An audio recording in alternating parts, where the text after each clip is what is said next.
ಮಧ್ಯಾಹ್ನದ ಊಟಕ್ಕೆ ಬ್ಯಾಲ್ದಣ್ಣಿನ ರಸಂ ಮಾಡ್ತಾಯಿದ್ದೀನಿ ನಾನು. ಇದು ತುಂಬಾ ಚೆನ್ನಾಗಿರುತ್ತೆ.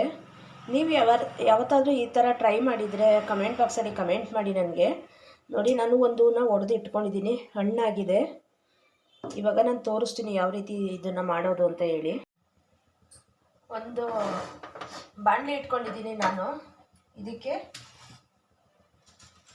ಒಂದು ಅರ್ಧ ಸ್ಪೂನ್ ಮೆಣಸು, ಅರ್ಧ ಸ್ಪೂನ್ ಜೀರಿಗೆ, ಇದಿಷ್ಟನ್ನು ಫ್ರೈ ಮಾಡ್ಕೊತೀನಿ.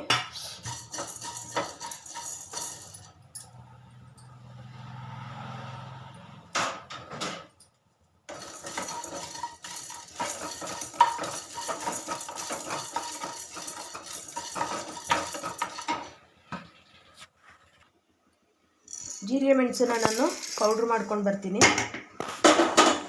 ಬೆಲ್ಲದಣ್ಣು ನೋಡಿ, ಬೆಲ್ಲದಣ್ಣನ್ನು ನಾನು ಒಂದು ಪಾತ್ರೆಗೆ ಹಾಕ್ಕೋತಾ ಇದ್ದೀನಿ.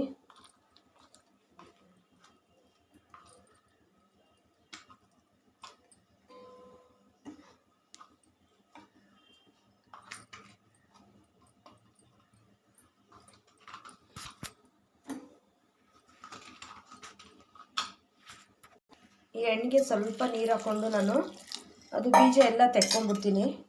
ಬೀಜ ಮತ್ತು ನಾರಿದೆಯಲ್ಲ ಅದನ್ನು ತೆಕ್ಕೊಂಬಿಡ್ತೀನಿ.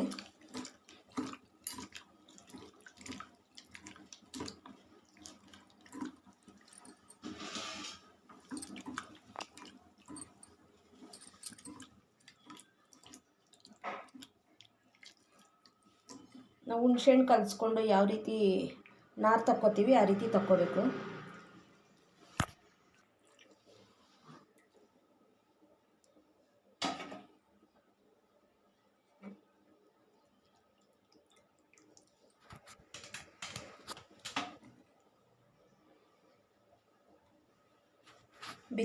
ಬಿತ್ತ ಎಲ್ಲ ತಗೊಂಡಿದ್ದೀನಿ. ಇವಾಗ ಬನ್ನಿ ಸಾಂಬಾರು ಮಾಡೋಣ. 1-2 ಟೇಬಲ್ ಸ್ಪೂನ್ ಅಷ್ಟು ಎಣ್ಣೆ ಹಾಕೋತಾ ಇದ್ದೀನಿ.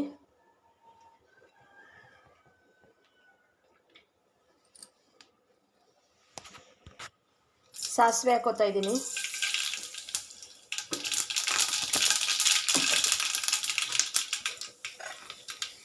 ಒಂದು ಗೆಡ್ಡೆ ಬೆಳ್ಳುಳ್ಳಿನ ಹಾಗೆ ಜಜ್ಜಿ ಹಾಕ್ಕೊಂಡಿದ್ದೀನಿ.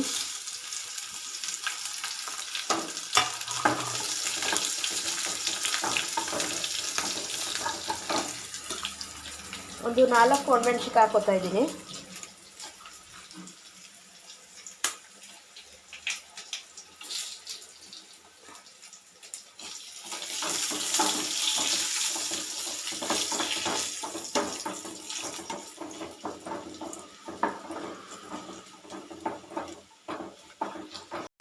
ಕರ್ಬೇವಿನ ಸೊಪ್ಪು ಹಾಕ್ಕೊಂಡಿದ್ದೀನಿ.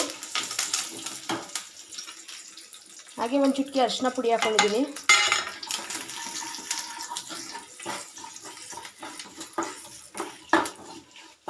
ಈಗ ಬ್ಯಾಲ್ದಣ್ಣು ಹಾಕ್ಕೋತಾ ಇದ್ದೀನಿ ರಸನ.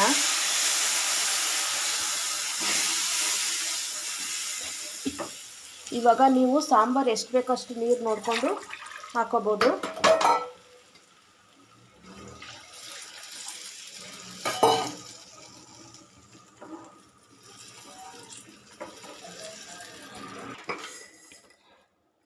ಹಾಗೆ ನಾನು ರುಚಿಗೆ ತಕ್ಕಷ್ಟು ಉಪ್ಪನ್ನ ಹಾಕ್ಕೋತಾ ಇದ್ದೀನಿ.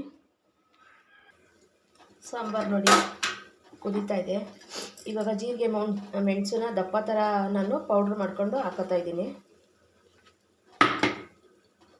ಹಾಗೆ ಸ್ವಲ್ಪ ಕೊತ್ತಂಬರಿ ಸೊಪ್ಪನ್ನ ಹಾಕ್ಕೊಂಡಿದ್ದೀನಿ.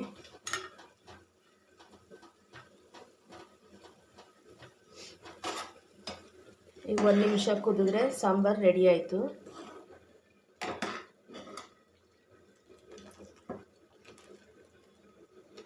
ಬ್ಯಾಲ್ದಣ್ಣಿನ ರಸಂ ರೆಡಿಯಾಗಿದೆ.